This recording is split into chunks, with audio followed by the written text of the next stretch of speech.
Welcome to Daily Meditation with Sangha Live.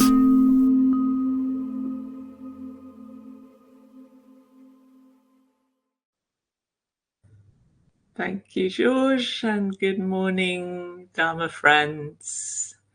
Let's just take a moment to land together.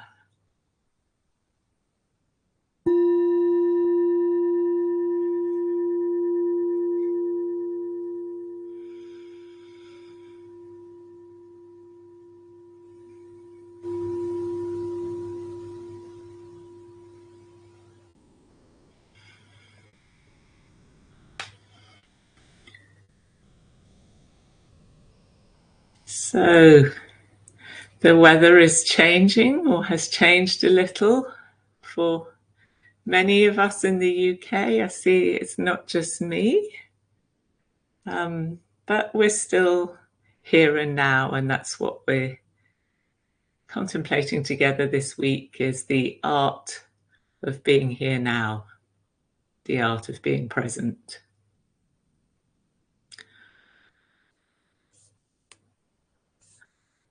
I'm just going to switch my view.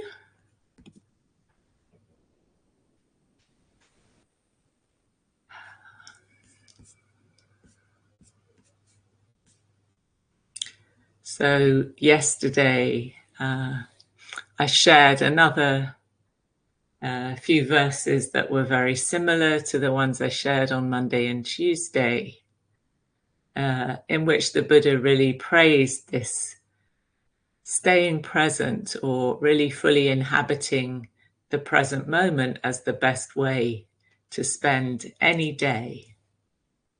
So the verse I shared yesterday was, "Let what was in the past fade away. Make nothing of the future. If you don't cling to what is in the present, you can wander about at peace." And of course, it's easier said than done, isn't it? But I hope anyway that the mornings have been helping you remember. They've been helping me remember for sure. I mean, not all the time, but it's been more helpful to have the mornings than not have the mornings, to remember this during the day when I find myself running ahead of myself or spinning away somewhere, to take a breath and come back to presence. And we looked on Monday a little bit about the relationship of the body to support us being here now. And then we looked at thoughts, or remembered about seeing thoughts as events in the present moment rather than the thing that's happening out there in the future or back there in the past. And yesterday I shared this sutta about neither tarrying nor hurrying, or different translations of those, but that's the phrase that I like, neither tarrying nor hurrying. And today I want to talk about the art of contentment. And I thought maybe a strap line for us to contemplate today is that it's better than you think. And intending a kind of double entendre there. It actually, in a way, it's not what we think, because this moment is always more than the thought, any thought that we might be entertaining about it. Today, now, the world, life, the world situation is, or is it possible to invite, open up to the perspective that it might be better than we think? I quoted John Kabat-Zinn at the beginning of the week, and his definition of mindfulness as the awareness that emerges when we pay attention on purpose to the present moment in a non-judgmental way. Slightly paraphrasing his words. There's also another memorable, or quote that I find memorable from him, where he says, if you're breathing, there's more right with you than wrong with you in this moment. Yeah. So the reason I'm sharing this is because when we find the present moment enjoyable, it's much easier to stay here. And yet we do have this kind of inbuilt negativity bias where our attention tends to gravitate towards what we think needs fixing or what we think is wrong, rather than noticing what's right with us or what's okay, as Jon Kabat-Zinn pointed us to. So one of the things that helps us to become more present and to stay present is, of course, interest. And I hope that some of the questions that I've been offering in the contemplations this week, such as, how do I know that I'm here? What tells me I'm here? Here and now? Or yesterday I slipped in one of my favorite questions, how big is the present moment? For me, asking these kind of hard to answer questions really stimulates a sense of interest and engagement. And interest often brings a certain amount of enjoyment. And this is recognized, of course, in the Buddha's map of the awakening factors, how mindfulness invites curiosity, investigation of phenomena. And when we investigate phenomena, often joy can arise. And from joy, we can find ourselves moving into more contentment. And then the mind begins to settle, and concentration, although I don't like that word, but composure or collectedness of mind, undistractedness of mind, samadhi, starts to grow. So I'm inviting myself and all of us today to attune to contentment and enjoyment as much as possible. And how might we do this, or what might support us to do this? One of the things is to notice the moments of satisfaction that might arise when an experience ends. So this is very much related to the not hurrying aspect of practice that we were reflecting on yesterday. If I'm not hurrying on to the next moment, I have much more opportunity to actually savor anything that is easeful or agreeable that's happening right now. And often we tune into, or we will turn towards noticing the ending of things as a way to contemplate impermanence. And that's one very useful practice. But what if we also, or instead maybe, just orient to the contentment that might be experienced when we even finish a breath. At the moment, the pause at the end of an exhale, can we allow a bit of contentment for that breath? Or, we sit down with a nice cup of tea or a cup of coffee, whatever is your thing, and you have your first swig. And instead of being already into, okay, what do I need to do next? To just linger there for a few seconds and appreciate the simple things that give us well-being, that bring well-being in life.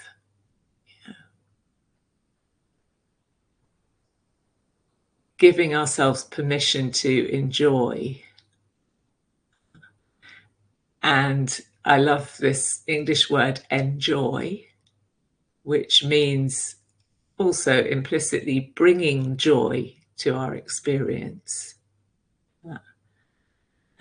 Joy can be brought to experience by means of appreciation. So this is why there's such a focus in the teachings on gratitude and mudita, the ability to take pleasure in everybody's well-being, not just our own. So yeah, permission and encouragement to enjoy. And I have been suggesting this attitude of some playfulness towards practice, which I find for me is really helpful, because we can get very serious about this business of practicing the Dharma, trying to wake up, trying to live a good life and let go of our unhelpful habits and cultivate helpful ones. It can all sometimes start to feel like a lot of hard work. But for me, it actually proceeds much more effectively when I can bring a bit of lightness to it, that it's too important to take too seriously, if you like. So one of the things that I find gets in the way of this permission to enjoy, or the lingering, the pausing to savor an experience or find a moment of contentment in it, is this kind of background unconscious story I have that when I've completed my to-do list, then I can stop and enjoy.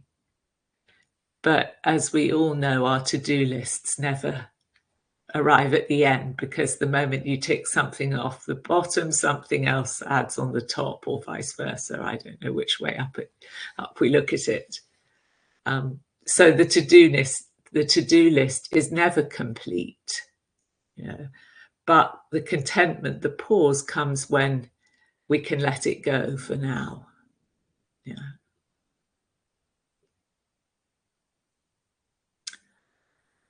And then when, of course, moments of difficulty and experiences of difficulty will also arise. But as I said before, it's rarely as bad as we think. And somebody yesterday, maybe it was George, shared the quote, or the day before, from Mark Twain, which I can't remember precisely, but words to the effect of, my life has been full of multiple disasters, most of which never happened. And I think that's probably true for most of us. So there's a way in which we tend to proliferate from a difficult experience that's arising in the present and start to catastrophize it or amplify it with our stories about it. So can we, if something is difficult in the present moment, and be mindful of that habit that the mind has, and start to distinguish an experience from the thoughts we might be having about it. And as somebody, and I'm sorry I can't remember the name of the person who beautifully shared yesterday, actually, when we are able to move closer into, or to stay with, a difficulty with mindfulness and with less reactivity, the shape of that difficulty can start to change. Can we find more space around it and inside it, and notice that it's less solid than we maybe thought. Or, as I've been encouraging, the sense of this spacious awareness where there may be room for other things. It's not that we negate or deny or suppress the difficulty that's present, but if we can kind of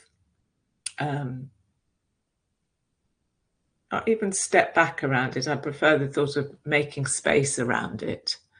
So it's still there, but what else is happening in our experience? Is there some sense of ease somewhere, or something that is a little less difficult? So tuning ourselves to where the well-being is and what we can appreciate and enjoy, and allowing ourselves to do that, and finding a more mindful, more gentle, less reactive way of being with whatever difficulties are present. This will all help us linger in this present moment. And to me, this contentment is not the same as complacency. So, of course, there are many things that are deeply flawed and deeply wrong that are happening in the world all around us, or that could benefit from some kind of intervention from us. But for me, I have far more resources to actually be generous, both with my time, my energy, and my own material resources, when I'm actually feeling a sense of well-being, even happiness, contentment in my life. I become more generous, more giving, more resourceful, more inventive, and so forth. So I really don't think that these are two separate projects, and we can't postpone our own happiness until all the problems of the world are sorted out. To me, that just it's never going to work either. I'm talking a lot this morning. One last thought to note, and then we'll meditate together, is that, of course, enjoyment itself, happiness, can also spin us out of presence, because we can get kind of giddy or intoxicated with it. So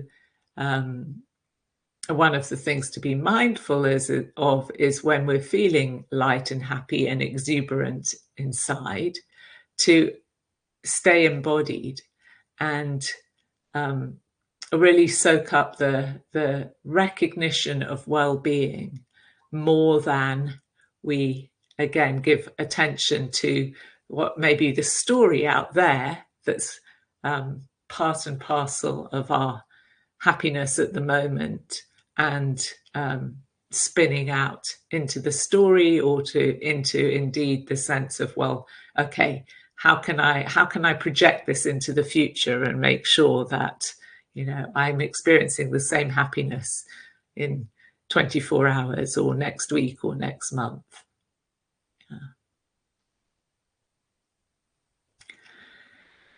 All right, enough words. Let's become quiet together and appreciate this opportunity that we have to meditate with each other's support.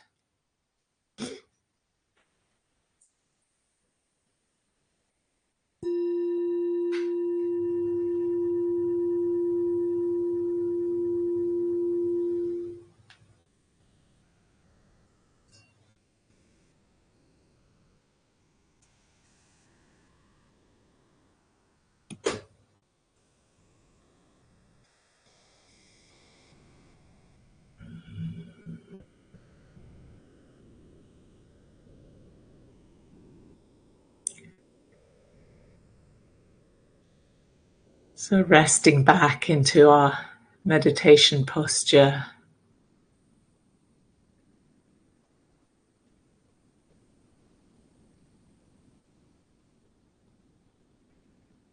bringing this receptive attention to the sensations of the body, or maybe the felt sense of the body in its entirety.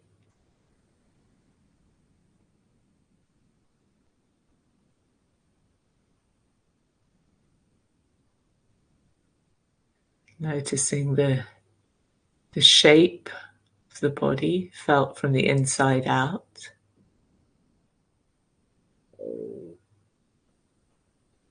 How it's resting on the earth.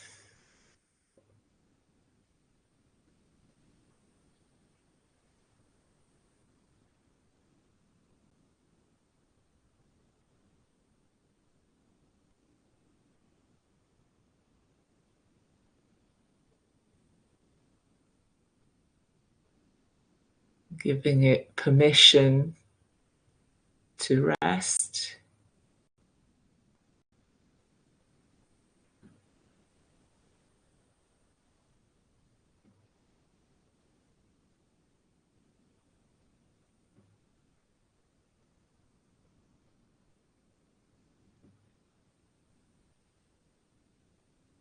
Gentle movement of in and out breath.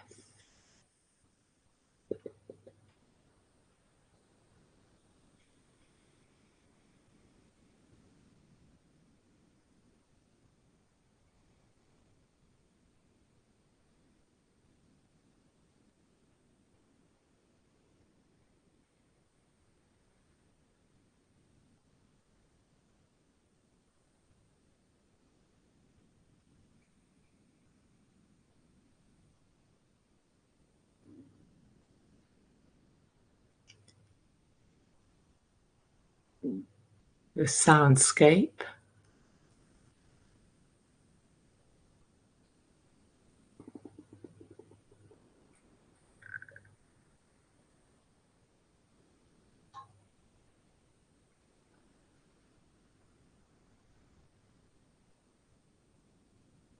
Using the body to find our sense of ground. And maybe the breath to find a sense of calm or ease. Sounds to bring a sense of spaciousness, the spaciousness of awareness in which all this is happening.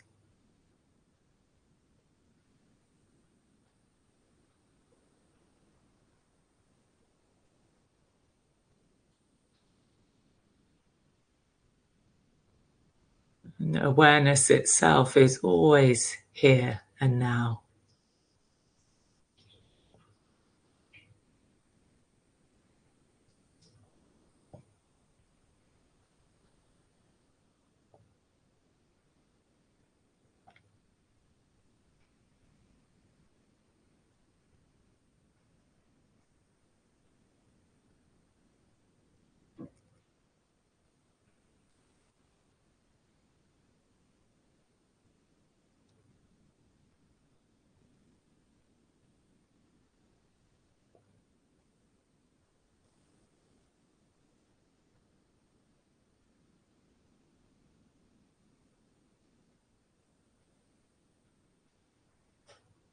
And then maybe setting an intention, if you haven't already, to attune to become particularly sensitive to any sense of ease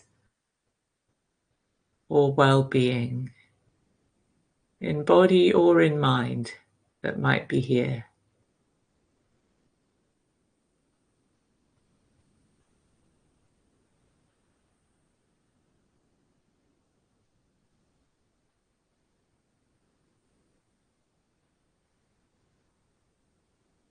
And let yourself soak it up.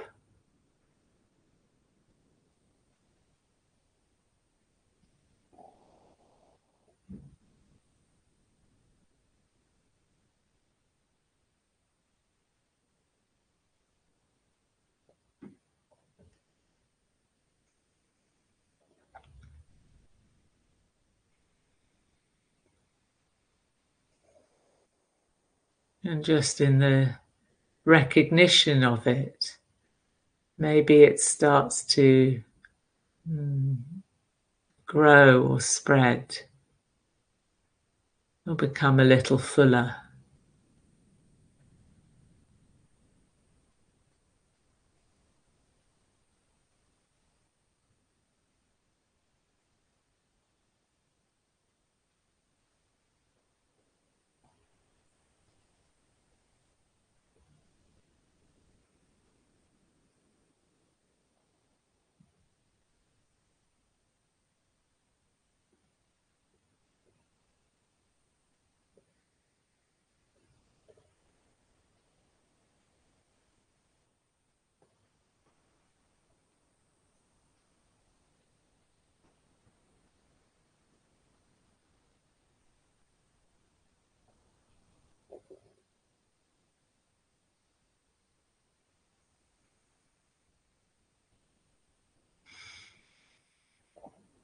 Is there even a subtle pleasure in the simple act of being present?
We talk about the mind wandering, but another way of looking, awareness never goes anywhere else. It's always here now. And this experience of mind wandering is more when, to me, feels more like when awareness shrinks into one aspect of experience.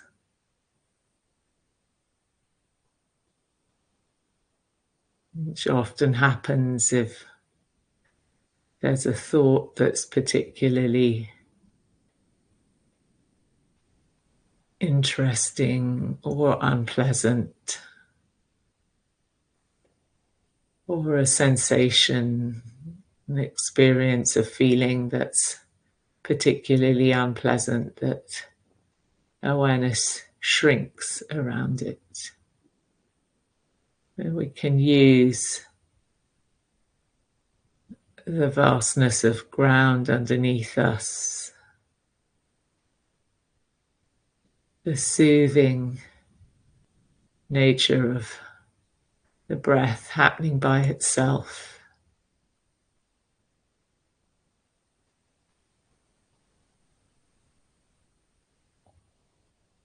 and the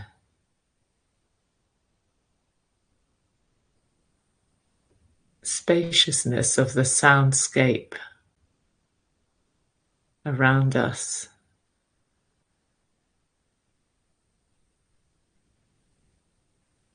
And inside us, to open the awareness out again,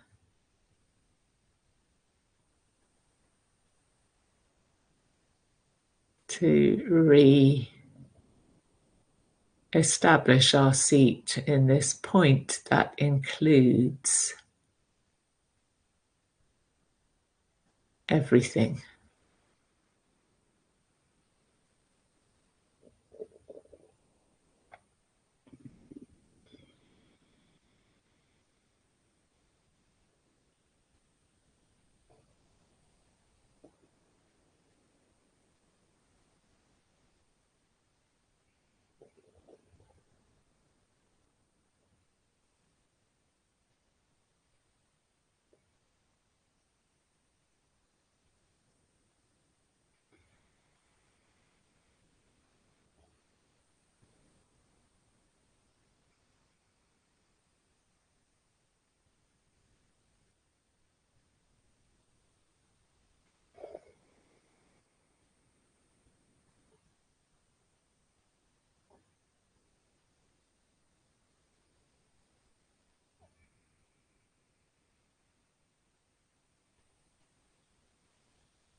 Are we still here?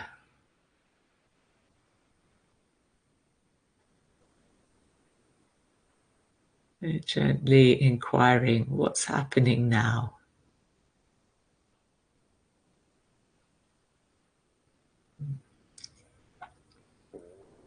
Refreshing the intention to attune to whatever is easeful, enjoyable,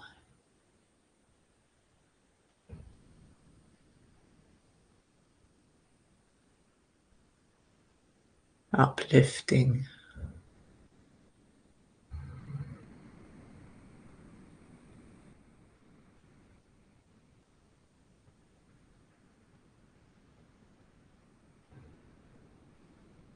In this moment.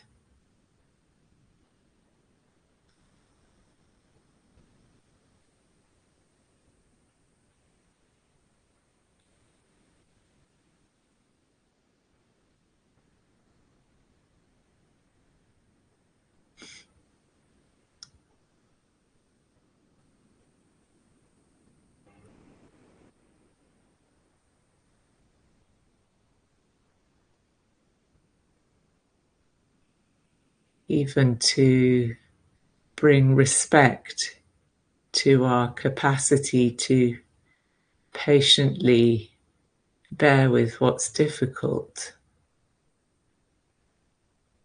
could be a source of upliftment.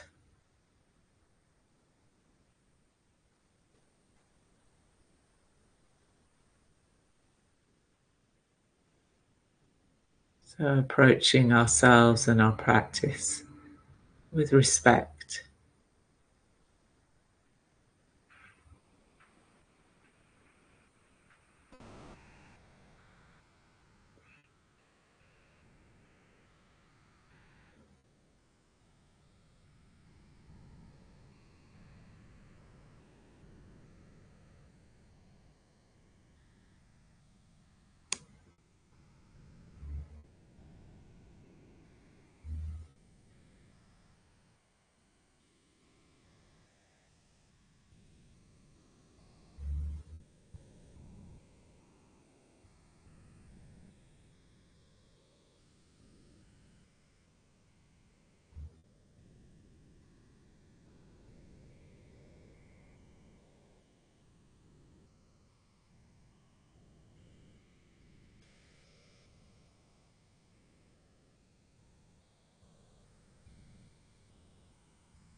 And in the last 2 or 3 minutes of our meditation together this morning, maybe offering, dedicating, sharing any sense of well-being that we've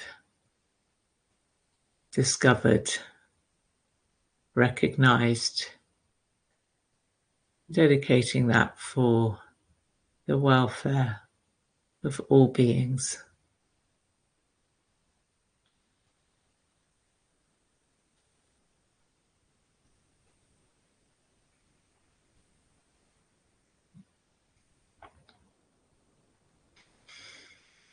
Any benefit that's arisen from our practice, even if the practice has not been as easy as we would have wished, and still immense benefit arising.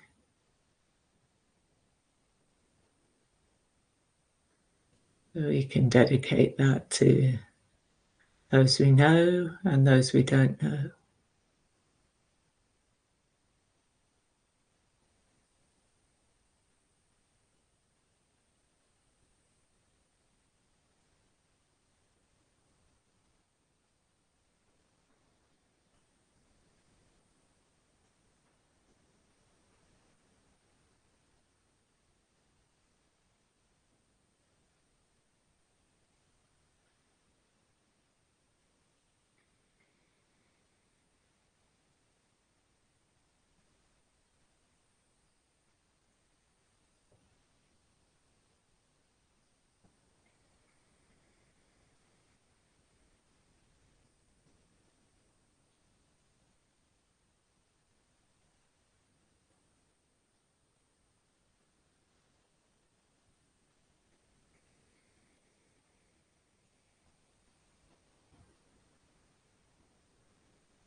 Thank you.